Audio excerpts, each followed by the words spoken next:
에스겔 11장 14절에서부터 21절까지의 말씀, 구약성경 1163면입니다. 이 말씀을 저와 함께 교독하겠습니다. 제가 먼저 읽겠습니다. 여호와의 말씀이 내게 임하여 이르시되, 인자야, 예루살렘 주민이 내 형제 곧 내 형제와 친척과 온 이스라엘 족속을 향하여 이르기를, 너희는 여호와께서도 멀리 떠나라.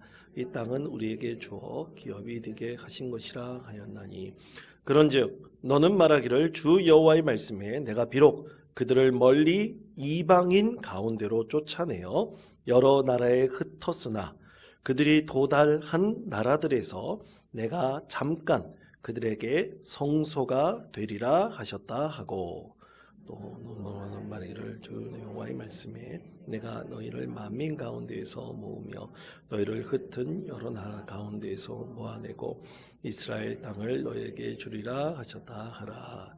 그들이 그리로 가서 그 가운데의 모든 미운 물건과 모든 가증한 것을 제거하여 버릴지라. 내가 그들에게 한 마음을 주고 그 속에서 새 영을 주며 그 몸에서 돌 같은 마음을 제거하고 살처럼 부드러운 마음을 주어 내 율례를 따르며 내 규례를 지켜 행하게 하리니, 그들은 내 백성이 되고 나는 그들의 하나님이 되리라. 그러나 미운 것과 가증한 것을 마음으로 따르는 자는 내가 그 행위대로 그 머리에 갚으리라. 나 주 여호와의 말이니라. 아멘. 할렐루야. 오늘 수요예배 나오신 여러분을 진심으로 축복합니다. 우리 앞뒤 자유 있는 분들과 함께 인사하겠습니다. 예배 오심을 축복합니다. 서로 이렇게 인사하고 축복하겠습니다. 예배 오심을 축복합니다. 축복합니다. 어제 참 반가운 손님이 왔습니다. 저와 함께 이 부임할 때 같이 부교육자로 왔던 고판석 목사가 어제 잠깐 방문을 했습니다. 이제 오늘 사순절 시작되는 제수요일 아닙니까? 우리도 이제 제수요일을 맞이하는데, 그 전에 1박 2일 동안 리트릿을 왔다고 합니다. 리트릿이 이제 기도원 가서 이제 기도하고 이렇게 쉼을 얻는 겁니다. 그래서 마지막으로 사모님과 아이 성현이와 함께 이 속초에 있는 기도원에 방문했다가 또 고향같이 여기는 마음으로 또 왔더라고요. 그래가지고 참 반갑게 맞이했는데 변한 것은 하나도 없더라고요.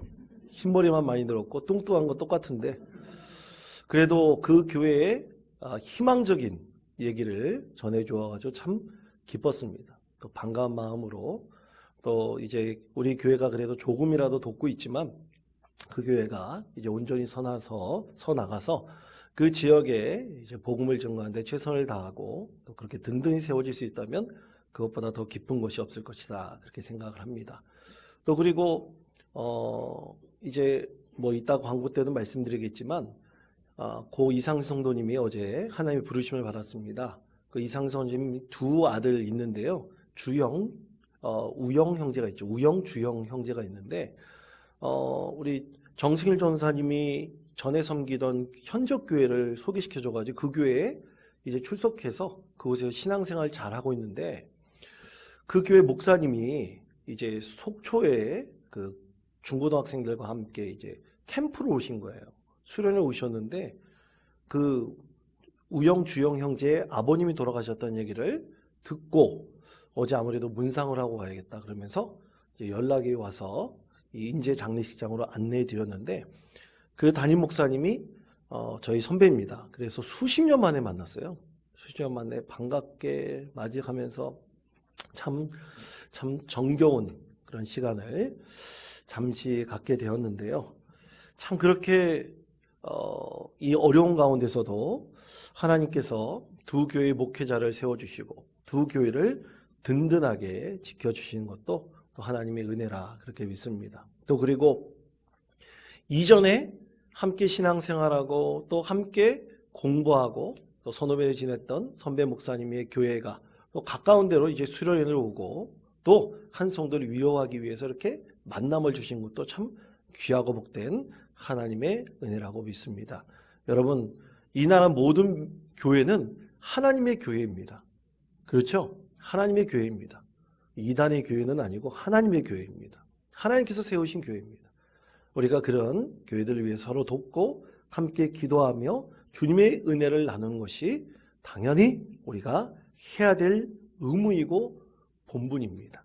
그러기 위해서 여러분 서로 여러 교회들이 협력하여 은혜를 함께 나누고 하나님 뜻을 이루기 위해서 여러분 함께 기도해 주셨으면 좋겠습니다. 여러분 제가 이런 말씀을 드리는 이유는 교회가 우리 교회가 아니라 하나님의 교회라는 분명한 사명을 우리가 굳건히 가져야 된다는 데 의미가 있다고 믿기 때문입니다. 여러분 절대로 우리 교회만 잘 되면 안 됩니다. 많은 교회들이 다 잘 돼서 하나님의 뜻을 이루어야 합니다. 그것은 교회의 공공성과 공동체성에 관련되어져 있는 얘기입니다. 그럼 교회의 공공성과 공동체성은요, 한 교회와 한 지역에 머물러 있는 것이 아니라 이 나라와 이 민족 전체에도 관련되어져 있습니다. 여러분 우리가 나라 민족을 위해서 기도했지 않습니까? 왜 나라 민족을 기도해야 될까요? 그것은 교회가 하나님께서 우리에게 주신 사명이고 반드시 해야 될 하나님의 뜻이기 때문입니다.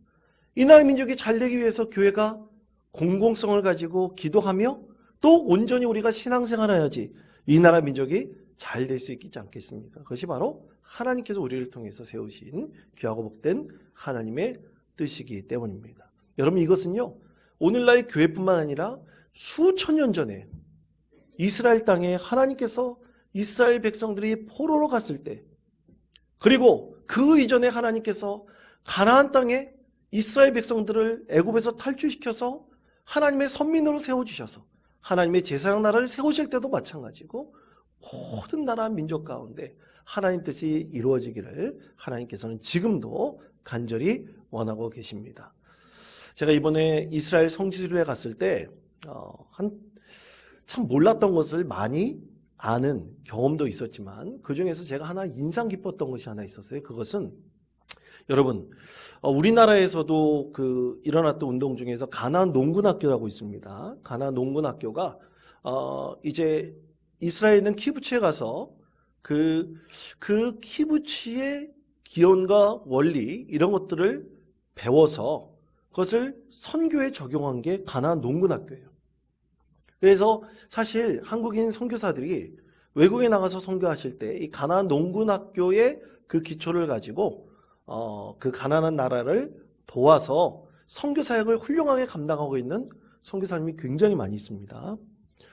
그런데 이제 제가 이 키부츠는 가보지 않았지만 이 키부츠의 기원에 대해서 알려주는 하나의 사진을 제가 보았습니다. 여러분 잠깐 사진을 한번 봐주시기 바랍니다.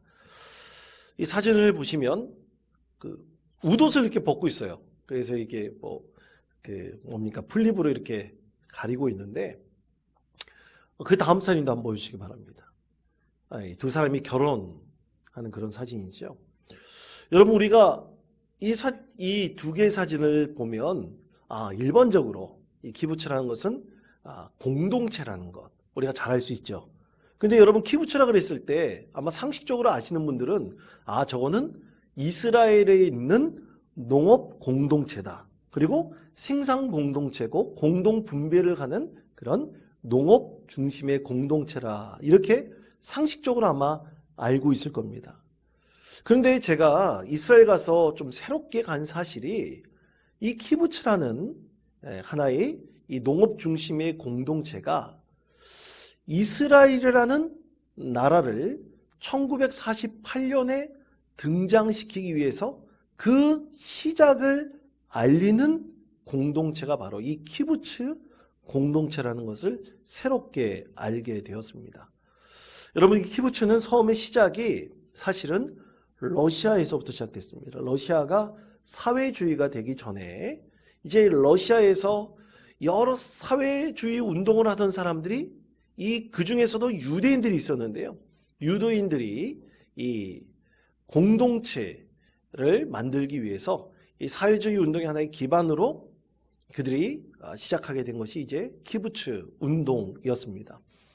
그렇게 시작하게 된 이유는 처음에 이스라엘이 여러분도 잘 아시겠지만 이스라엘이라는 나라를 이루지 못하고 수천 년 동안 그들이 흩어져 살았지 않습니까? 그들이 나라를 이루지 못하고 2000년 이상 나라를 빼앗긴 채로 전 세계에 흩어져 살았습니다. 전 세계 여러 민족 가운데 흩어져 살았고 회당을 중심으로 그들이 모여서 공동체를 이루면서 그들이 신앙과 민족성을 계속해서 유지하고 살았죠. 그런데 이 흩어져 있는 유대인들이 사실 전 세계 각국에서 엄청나게 핍박과 고난을 받고 살았습니다. 예를 들어서 1881년 러시아에서 포그람이라고 하는 그 뜻이 유대인 학살인데요. 포그람 사건이 일어납니다.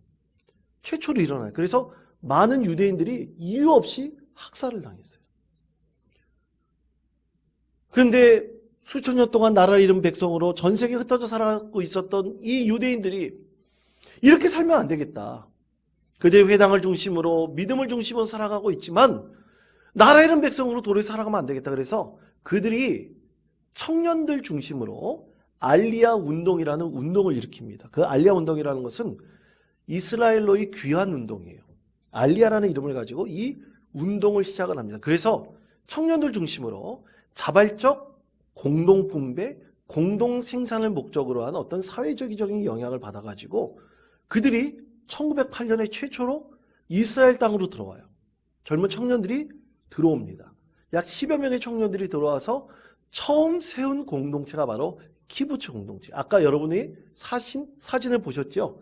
그들이 가장 처음 이스라엘 땅에 들어와가지고 자기 나름대로 이 사회적 공동체를 이루고 그 다음에 신앙 공동체를 이루어서 거기 안에서도 결혼을 하고 그리고 공동생산, 공동분배의 방법으로 이 농업을 이용해가지고 키부츠 공동체를 이루었습니다. 그렇게 1908년에 처음 키부츠 공동체가 이루어졌는데 그때 얼마 안 있어서 세계제 1차 세계대전이 일어나서 키부츠 운동이 잠시 주춤해집니다. 그러나 1차 세계대전이 끝난 이후 다시 키부츠 운동이 활발하게 일어나서 이 알리아 운동과 결합이 되어서 이스라엘로의 귀환 운동이 계속 확산되어서 많은 전 세계 유대인들이 이스라엘로 들어오게 돼요. 그래서 여러 곳에 키부츠 공동체를 세우게 됩니다. 그리고 그 키부츠 공동체를 중심으로 생산도 하게 되고 또 민족성과 종교성의 하나로 연합이 되어서 나중에 그들이 이 키부츠 운동의 기초를 바탕으로 1948년에 드디어 이스라엘이 독립을 하게 되죠. 나라를 다시금 세우게 되는 역사가 일어나게 됩니다. 이렇게 독립국가로 1948년에 그들이 나라를 이루어 갔을 때 이것은 2000년 전부터 하나님께서 그들 민족 가운데 사실 많은 고난을 받고 이스라엘 족속들이 흩어지고 나누어지고 수많은 핍박을 받았지만 그때부터 하나님께서 이스라엘 백성들을 준비시키시고 함께 하셨기 때문에 이루어진 놀라운 하나님의 축복이다라고 할 수가 있습니다. 자, 오늘 우리에게 주신 하나님 말씀 에스겔 11장 17절의 말씀을 우리 다같이 한 목소리로 읽겠습니다. 너는 또 말하기를 주 여호와의 말씀에 내가 너희를 만민 가운데에서 모으며 너희를 흩은 여러 나라 가운데에서 모아내고 이스라엘 땅을 너희에게 주리라 하셨다 하라. 아멘. 자, 하나님께서 이 에스겔 선지자를 통해서 나중에 여러 만민들 가운데서 모으고 흩어져 있는 여러 나라 가운데서 모아서 이스라엘 땅을 어떻게 주시겠다고요? 너희에게 다시 하나님께서 주시겠다고 약속을 하셨죠. 그것이 2000년 이후에 이루어진 것입니다. 이 말씀의 메시지를 전했던 에스겔 선지자를 통해서 2000년 이후에 하나님께서 그 땅을 회복시키신 것이죠. 자, 그러면 이때의 역사적 배경은 무엇이냐? 여러분 당시 아수르라는 아주 거대한 강국이 있다가 점점 쇠퇴해지고 나중에 신흥강국으로 바벨론 왕국이 등장하게 됩니다. 당시 아수르는 애굽을 통치하고 있었어요. 애굽을 지배하고 있었는데 이 신흥강국인 바벨론 제국이 일어나서 아수르를 침공하여 아수르를 완전히 멸망시켜 버립니다. 그럼 여러분 한번 상식적으로 생각을 해보십시오. 애굽을 아수르가 차지하고 있었어요. 그런데 바빌론이 멸망시켰습니다. 그러면 애굽은 누구의 나라가 됩니까? 누구의 나라가 되죠? 바벨론의 나라가 되겠죠. 그런데 애굽이 거기에 저항을 하여 그 기회를 이용해서 바벨론과 싸우게 돼요. 그때 요시야 왕이 죽고 난 이후 남유다 왕국은 급격하게 쇠락을 합니다. 그리고 여호아하스가 친 바벨론 정책을 피게 돼요.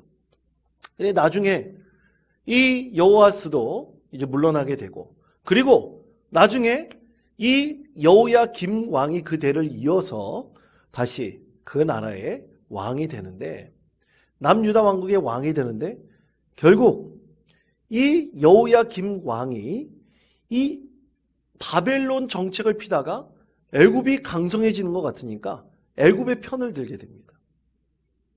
애굽의 편을 들다가 결국 바벨론이 다시 침공해 와서 여호야김 왕이 바벨론으로 끌려가게 되고요. 그 이후에 여호야긴 왕이 왕으로 올라지만 3개월 만에 다시 포로로 끌려가게 됩니다. 그 포로로 끌려갈 때, 여호야긴 왕이 끌려갈 때 혼자만 끌려간 게 아니라 그때 당시 많은 고관들과 그리고 많은 유다의 백성들이 포로로 끌려가게 되는데요. 이게 제1차 바벨론 포로입니다. 이때 에스겔 선지자도 하나님의 명령에 따라서 바벨론으로 포로로 끌려가게 됩니다. 그리고 끌려가서 포로들을 위한 희망의 메시지를 계속해서 전하게 되는데요. 그때 에스겔 선지자는 그발 강가에서 하나님의 임재를 경험하게 됩니다. 그러면서 모든 백성들에게 하나님께 계속해서 선포하는 한 가지 메시지가 있었어요. 그것은 60여 차례 성경 말씀에서 등장하고 있는 하나의 메시지가 있습니다. 저를 따라해 주시기 바랍니다. 내가 주 여호와인 줄. 다시 한번 따라해 주시기 바랍니다. 내가 주 여호와인 줄 너희가 알리라.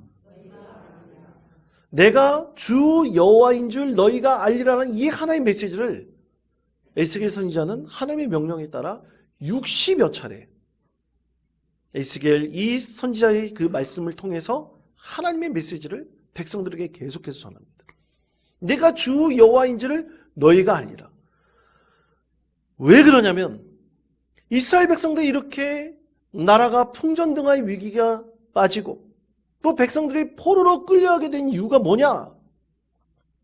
그들이 지금까지 하나님을 모르고 하나님을 알지 못하고 하나님이 어떤 분이신지 그들이 제대로 깨닫지 못하고 하나님을 오해하고 있었기 때문이라고 에스겔 선지자는 하나님의 말씀을 받아서 그것을 백성들에게 선포를 합니다. 포로된 백성들에게 선포를 해요. 그러면서 포로된 백성들에게 하나님을 아십시오. 하나님의 진정 여러분에게 어떤 분이신지 분명히 아시고 깨달으시기 바랍니다. 이렇게 계속해서 하나님의 메시지를 에스겔 선지자가 포로된 백성들에게 선포를 하죠. 그리고 그들에게 언젠가 하나님께서 이 예루살렘에 흩어진 모든 백성들을 다시 회복시키셔서 오늘 17절 말씀대로 이스라엘 땅을 다시 하나님께서 너희에게 주실 것입니다. 근데 그러기 위해서 뭘 하라고요? 하나님이 어떤 분이신지 분명히 깨닫고 알아야 됩니다. 계속해서 에스겔 선지자는 그렇게 백성들에게 하나님의 메시지를 선포합니다. 근데 왜 이 말씀을 선포했느냐? 자, 여러분, 하나님께서는 아주 오래전에 이스라엘 백성들을 애굽에서 탈출시키셨습니다. 그 이유가 뭡니까? 하나님께서는 이스라엘 백성들을 하나님의 자녀로, 하나님의 백성으로, 선민으로 택하셨어요. 선민으로 택하셔서 40년 동안 그들을 광야에서 훈련시키시고 그들을 통해서 하나님을 섬기는 이스라엘이라는 제사장 나라를 세우기를 간절히 원하셨습니다. 그런데 나중에 알고 보니 이스라엘 백성들이 하나님이 선민이라는 인식이 거의 다 사라져버린 거예요. 하나님께서 택하신 민족이라는, 하나님께서 택하신 백성이라는 그 믿음이 거의 다 사라져 버렸습니다. 결국 그 사라짐이 이스라엘이라는 그 나라를 멸망의 길로 들어서게 한 것이죠. 여러분, 아까 키부츠 말씀을 들었습니다. 키부츠를 건설하기 위해서 알리아 운동이라고 하는 이스라엘로의 귀환 운동이 그 흩어진 유대 청년들 사이에서 일어났다고 했지 않습니까? 그래서 많은 청년들이 자신의 삶의 터전을 버려두고 그들이 땅으로 들어가게 됐어요. 여러분, 왜 그들이 그 땅으로 돌아가게 될 수 있을까요? 왜 돌아가게 됐을까요? 자기의 땅으로, 벌방과 같은 그 이스라엘 그 땅으로 다시 돌아가게 돼서 키부츠라는 여러 이 공동체를 세우게 됐을까요? 근데 분명한 이유가 있습니다. 자, 여러분 한번 생각해 보세요. 여러분 한번 깊이 생각해 보십시오. 우리나라는 36년 동안 일제강점기에 있었습니다. 그리고 일본이 항상 우리나라 사람들에게 가르쳤던 것이 있었어요. 너희와 나라는 뭐라고요? 하나된 민족이다. 하나된 나라다. 내선일체라 그랬어요.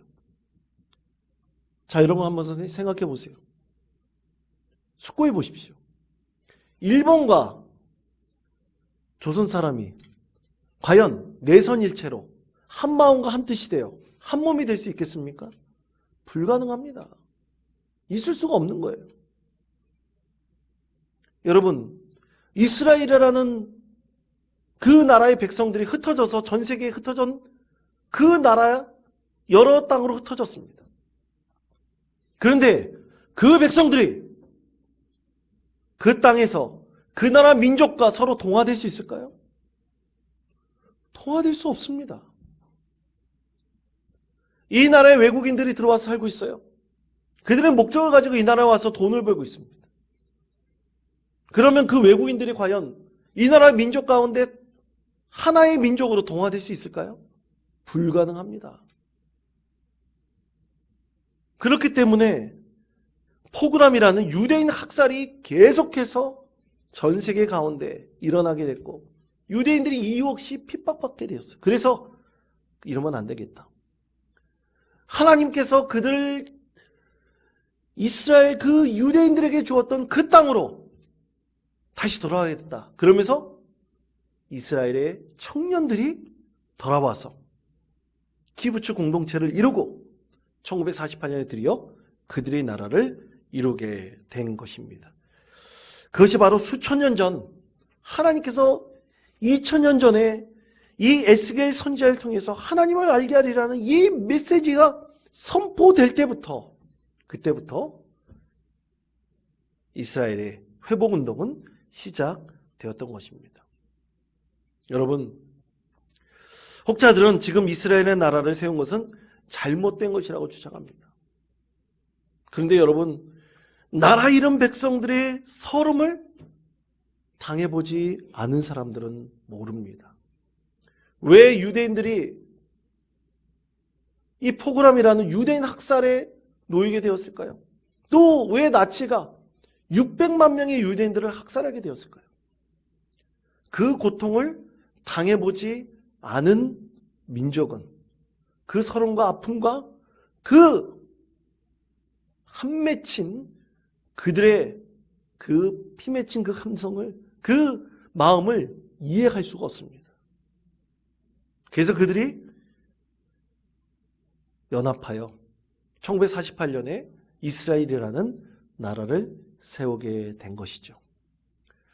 하나님께서는 오늘 말씀을 통해서 에스겔 선지자를 통해서 포로로 잡혀간 1차 포로로 잡혀간 유다 백성들에게 에스겔 선지자를 통해서 너희가 하나님을 분명히 하시기 바랍니다.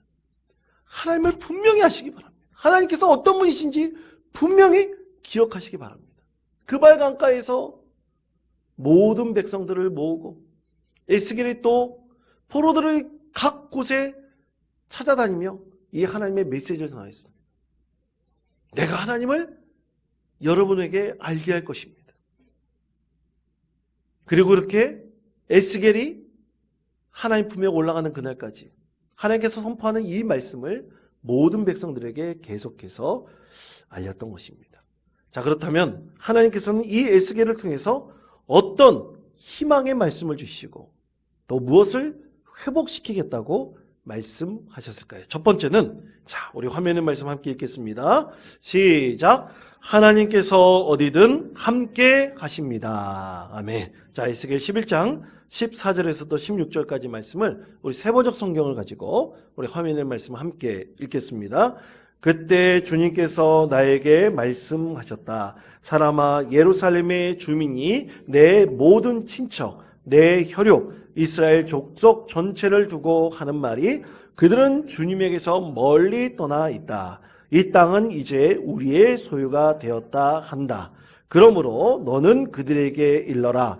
나 주 하나님이 이렇게 말한다.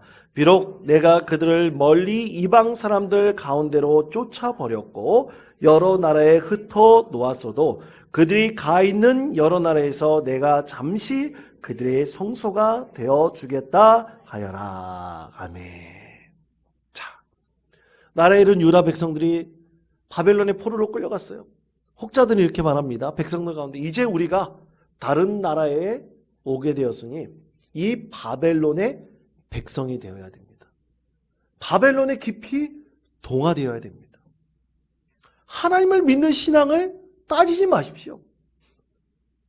우리는 바벨론의 진정한 백성이 되어야 됩니다. 라는 그런 말씀입니다. 그렇게 외치는 유다 백성들이 있었어요. 포로로 끌려간 백성들이 희망이 없으니, 이제는 우리가 유다인이 아니라, 유다 백성이 아니라 바벨론의 백성으로 살아야겠구나. 바벨론에 동화된 사람들로 살아야겠구나. 많은 백성들이 그렇게 생각하고 있었습니다.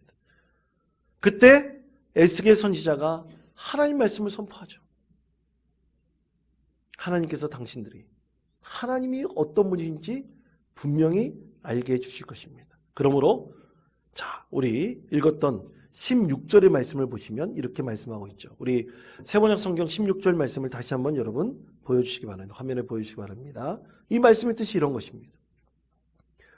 비록 내가 그들을 이방 사람들 가운데로 쫓아버렸고 여러 나라에 흩어 놓았어도, 내가 어디에 있든지 또 그들이 어떤 곳에서 고난을 당하든지 내가 직접 그들에게 가서, 하나님께서 그들에게 가서 성소가 되어줄 것입니다. 내가 성소가 되어줄 것입니다. 하나님께서 그들과 함께 해줄 것입니다. 라고 에스겔을 통해서 하나님께서 선포하셨던 것입니다. 이 말씀을 믿고 의지하였던 포로된 유다의 백성들은 그때부터 무엇을 만들기 시작했느냐? 공동체를 이루기 시작했습니다. 1908년에 키부츠가 처음 생겨나듯이 믿음의 공동체를 이루기 시작했어요. 그것이 뭡니까? 회당이었습니다. 지금도 이스라엘 가면 회당이 있습니다. 성전은 없어졌지만 회당이 있습니다. 회당을 중심으로 그들이 하나님의 말씀을 가르침을 받고 예배를 드립니다. 그들 민족과 신앙의 정체성을 회당을 통해서 굳건히 유지하고 있었던 것이죠. 그래서 하나님께서 오늘 말씀하신 것이, 내가 잠시, 언젠가 하나님께서 회복시켜 줄 것이잖아요. 비록 2000년의 시간이 들었지만 내가 잠시 직접 가서 그들의 성소가 되어줄 것입니다. 하나님께서 그렇게 이스라엘 백성들에게 희망의 메시지를 전해주셨던 것입니다.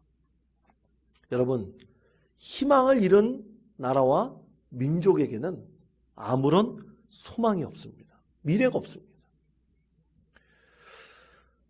참 안타까운 게 지금 우크라이나 전쟁이 1년이 넘었다고 합니다.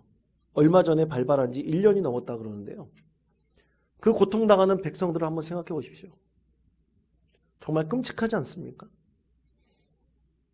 여러분, 왜 우크라이나 전쟁이 일어나게 되었을까요? 러시아가 나쁜 놈들이 있기 때문에, 나쁜 나라이기 때문에 일어난 것입니까? 물론 러시아의 분명한 책임이 있습니다. 그러나 그들이 힘이 약하기 때문에 일어나는 것입니다. 그들 스스로를 지킬 수 있는 힘이 없었기 때문에 전쟁이 일어나게 된 것이죠. 결국 일각에서는 이런 뉴스도 나온 적이 있었습니다. 미국의 조 바이든 대통령이 러시아의 파죽지세의 공세가 너무나 심하기 때문에 이 우크라이나 대통령인 젤렌스키 대통령이 붙잡힐지도 모른다. 그래서 미국에서 특수부대를 파견했습니다. 직접 이 우크라이나로 파병을 해서 비밀리 파병을 해서 젤렌스키 대통령을 빨리 나토 연맹에 가입되어 있는 나라로 망명시키라고 했대요. 특히 독일로 망명시키라고 했답니다.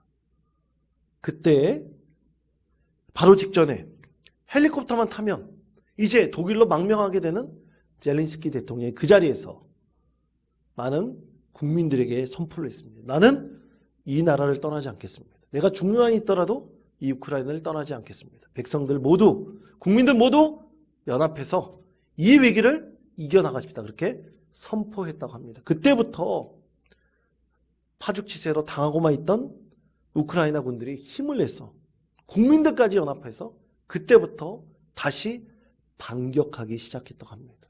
그래서 지금까지 1년여 동안 전쟁이 계속되고 있다고 합니다. 사랑하는 성도 여러분, 참으로 안타깝죠.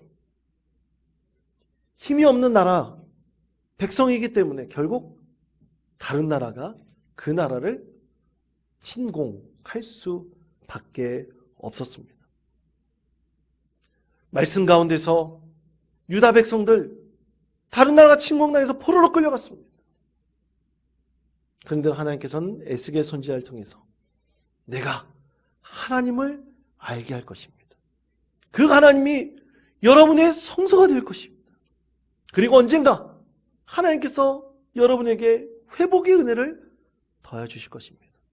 에스겔은 그렇게 끝까지 이스라엘 백성들에게 희망의 메시지를 전했던 것입니다.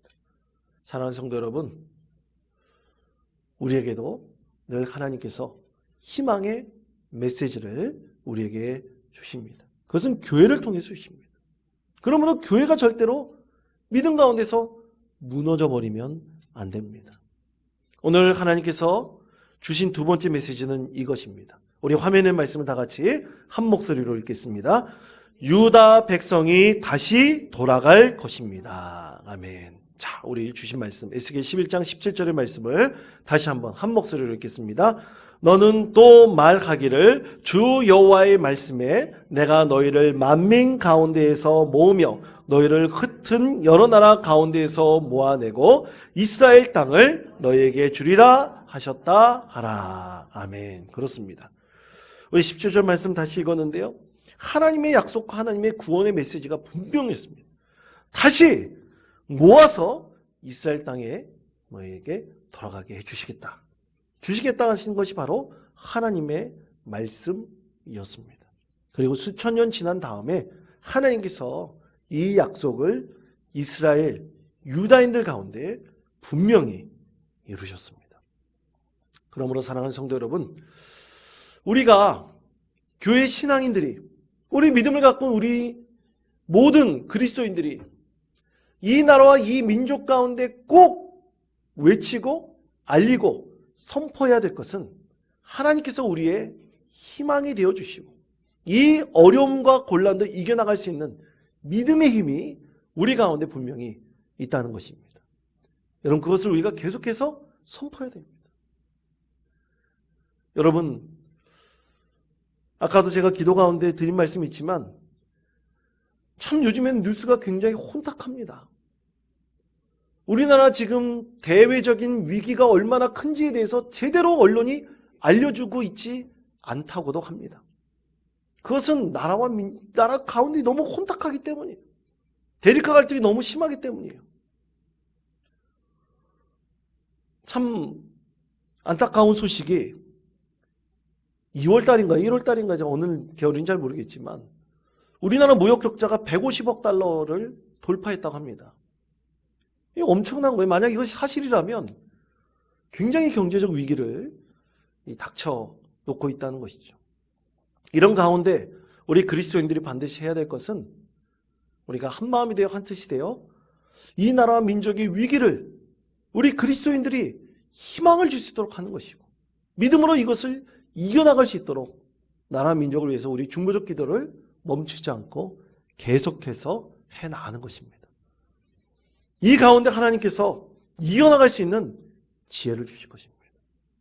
여러분, 사랑하는 성도 여러분, 유다 백성들에게 마지막까지 에스겔이 그발강가에서 하나님의 메시지를 받고 백성들에게 선포하였듯이, 하나님의 품에 올라가는 그때까지 선포하였듯이, 우리 그리스도인들도 한 마음과 한 뜻이 되어 이 나라 민족 가운데 하나님께서 함께 하시고 그들 가운데 정말로 희망의 메시지가 우리 그리스도인들을 통해서 선포될 수 있도록 늘 기도하고 외쳐야 될 것이라고 믿습니다. 여러분, 한국교회를 위해서 또 이 나라 민족을 위해서 여러분 계속해서 기도해 주시기를 바랍니다. 참으로 위기 가운데 있습니다. 이 위기를 극복해 나갈 수 있는 지혜를 우리 하나님께서 더하여 달라고 우리가 함께 기도해야 될 것입니다. 에스겔 선지자처럼 그렇게 외칠 때 하나님께서 반드시 이 나라 민족을 회복시켜 주실 것입니다. 이러한 믿음으로 여러분, 우리가 늘 믿음 가운데서 희망을 가지고 나라 민족과 우리 믿음의 공동체를 위해서 늘 기도하시며 하나님의 뜻을 이루는 복된 성도 되시기를 간절히 축원드립니다.